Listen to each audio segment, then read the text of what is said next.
So welcome back our YouTube channel. तर जवळजवळ आज खूप दिवसानंतर पुन्हा एकदा व्लॉगिंग चालू केलेली आहे. कारण का मध्यंतरी माझ्या चॅनलचा थोडा एक टेक्निकल इश्यू झाला होता, मॉनिटायझेशनचा इश्यू झाला होता. सो त्यामुळे मी व्लॉगिंग थांबवली होती. बट आता काही दिवसाआधीच तो सगळा इश्यू सॉल्व झाला आहे आणि मी श्री साई नंदादीप पालखी पदयात्रा मंडळ निमित्त मी आज पुन्हा एकदा व्लॉगिंग चालू केलेली आहे. आणि हे जे मंडळ आहे श्री साई नंदादीप पालखी मंडळ, हे आपलं जोगेश्वरीतीलच नाही तर पूर्ण मुंबईमधील प्रसिद्ध मंडळापैकी एक आहे. आणि मी देखील या मंडळामध्ये ॲज अ पदयात्रेसाठी सामील झालेलो आहे. कारण का मला देखील एक साई भक्त म्हणून हा सगळा पालखी सोहळा, पदयात्रा सोहळा कसा असतो तो अनुभवायचा होता खूप दिवसापासून. सो मैंने बोला की कभी नाही तो अभी ही सही. तर त्यामुळे मी आता ह्याच्यामध्ये सामील झालो आहे. आणि ओव्हरऑल जर्नी कशी असणार आहे ते पालखी आपली शिर्डीमध्ये पोचण्यापर्यंतचा सगळा काही प्रवास मी पूर्णपणे कॅप्चर करून आपल्यापर्यंत पोचवण्याचा नक्की प्रयत्न करेन. सो तुम्ही देखील हा व्लॉग एंडपर्यंत पहा. सो आता आम्ही हॉल्टवरती पोचलेलो आहोत. तुम्ही बघू शकतात सगळ्यांनी कशी व्यवस्थित आपापली जागा पकडलेली आहे. सो आता इकडेच आम्ही फ्रेश वगैरे होणार, दुपारचं जेवणार आणि मग संध्याकाळी एक साधारण 4:30-5च्या आसपास आम्ही इकडनं परत प्रवासाला सुरुवात करणार. तोपर्यंत साईराम.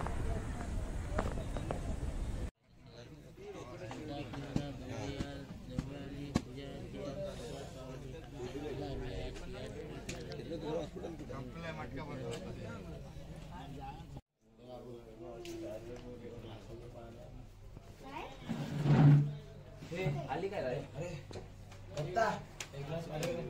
लाईट येते तिथे नाही येते, इकडे येते.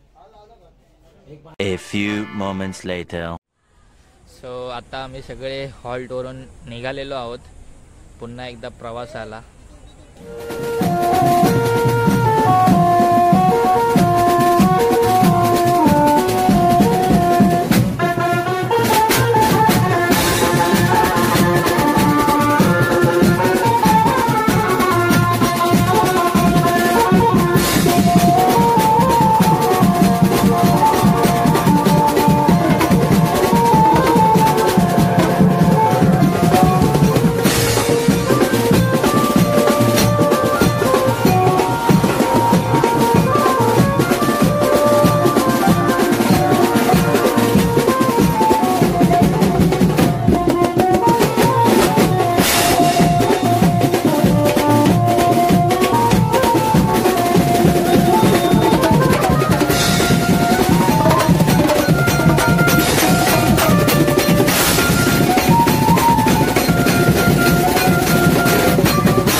आज स्पेशल साबुदाणा खिचडी आहे नाश्त्याला. सगळेजण आता नाश्ता करायलाच बसलेले आहेत. नाश्ता करून झाला की आम्ही पुन्हा एकदा पुढील प्रवासाला सुरुवात करणार आहे. त्यांचं आणलंच की नाही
A few moments later.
Hello guys, Sairam, साईमाई सकाळ. आज आम्ही सकाळी ठीक 5:45 वाजता पालखी घेऊन आम्ही निघालो आणि आता आम्ही हॉल्टवरती थांबलेलो आहोत. सो ओव्हरऑल कालचा प्रवास कशा प्रकारे झाला, काय झाला हा तर तुम्ही बघितला असेलच. आणि आजचा या पदयात्रेचा शेवटचा दिवस आहे आणि उद्या पालखी साई मंदिरात शिर्डी येथे सकाळी पोचणार आहे. सो हा आता उर्वरित ओव्हरऑल प्रवास कशा प्रकारे असणार आहे, काय असणार आहे, सो पाहत राहा.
रामचंद्र की जय, हनुमान की जय।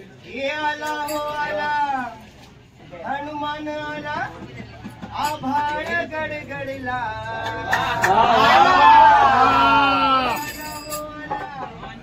हनुमान आला, आभाळ गडगडला। आला रे आला।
सेवा मागण्याची आता तुम्हा देवादिदेवा साईनाथ देवा आरती साई बाबा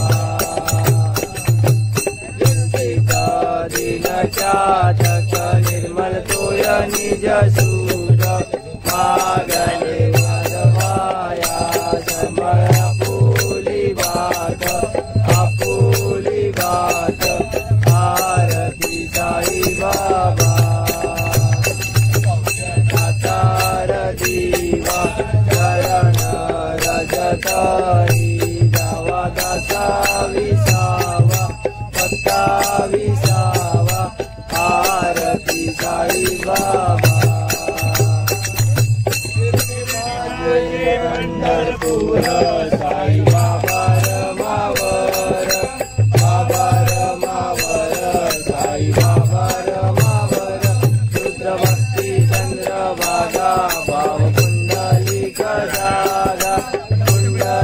जागा भाव कुंडलिक जागा राहू राहू अवघे जग करू बाबा श्रीवंदन साई श्रीवंदन करू बाबा श्रीवंदन करू म्हणे बाबा साई भाव भाव माझे आई भाव माझे आई भाव भाव माझे आई गाई मध्ये शरण पुरण पाई गणपती देवे हरिंगर आनंद पूजन भावे वाई नमे नमः तमेव माता पिता तमेव बंधु सखा तमेव विद्याधरं तमेव सर्वं मम देव कायेन वाचा मतेन्द्रियेवा उजागरावा करुणा करोमि यज्ञं सबलपरस्मै नारायणादि समर्पयामि अद्यं विश्वं राम नारायणं कृष्णानो रामवासुदेवं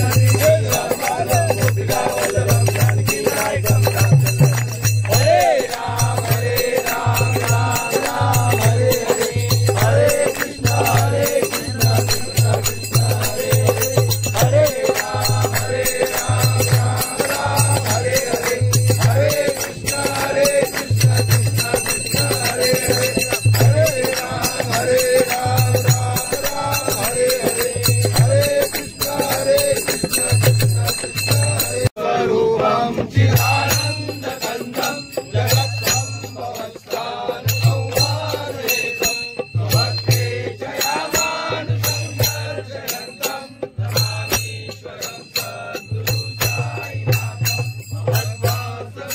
भगवत्सविद्वंसमार्जन्य विद्यं मनोवागतीतं मूल्यज्ञानगम्यं जगद्व्यापकं निर्मलं निर्गुणत्वं नमामीश्वरं सद्गुरु साईनाथं भवाकोदिमगनादिताना जनानां स्वपादाश्रितानां स्वभक्ते प्रियाणां समुद्धारणार्थं कलोत्थं भवन्तं नमामीश्वरं सद्गुरु साईनाथं सदानिम्बवृक्षस्य मूलादिवासा सुधाकाविनं चेत्यभक्ताप्रियं तरुकल्पवृक्षादिकं साधयन्तं नमामीश्वरं सद्गुरु साईनाथं सदाकल्पवृक्षस्य तस्यादिमूले भवद्भावपूजा सपर्यादिसेवा गुणाकुर्वता मुक्तिप्रदत्तां नमामीश्वरं सद्गुरु साईनाथं कार्यक्रम कलमजवा स्वर्णेजवा मानसवा अपराधं विघ्नमवा सर्वेशमस्व जय जय करुणाते श्री प्रभु साईनाथ श्री सच्चिदानंद सद्गुरु साईनाथ महाराज की जय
गाँव निवासी श्री गजानन महाराज की जय, जोगेश्वरी माते की जय।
पुन्हा हा दिवस यावा, वाढदिवस आमच्या मामाचा, पुन्हा पुन्हा हा दिवस यावा, वाढदिवस आमच्या राकेशचा, तुम्ही असेच हसत खेळत राहा, हीच आमच्या मनाची इच्छा। वाढदिवसाच्या हार्दिक शुभेच्छा मामा।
आमच्या जेवाले ये ना कोण आहे रोहित आहे गर्मीमध्ये ब्लँकेट घेतो नाही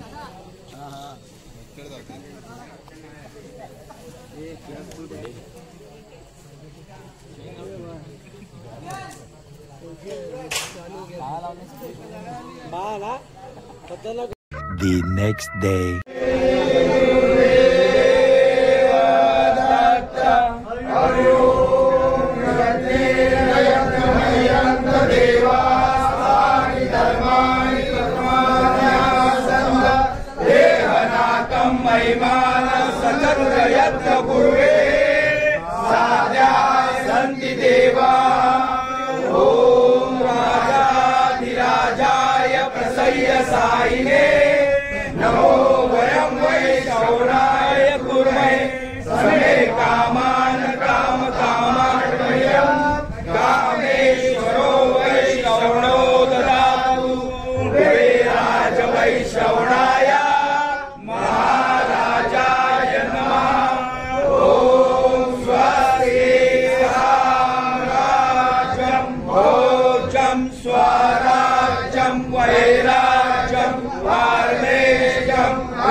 समंत पर्या ईशा सार्वभौम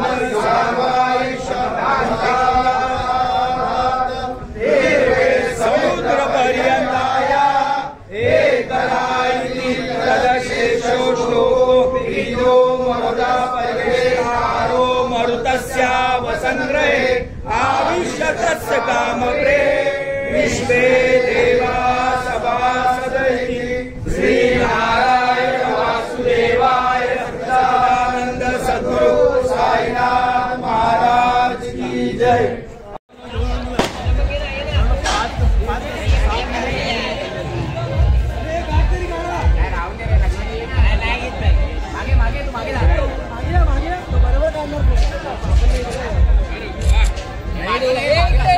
Om Sairam.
A few moments later. आत्ताच पालखी साई मंदिरातून आली आहे आणि सर्वजण पुन्हा एकदा साई पालखीचे आणि साई पादुकांचे दर्शन घेत आहेत.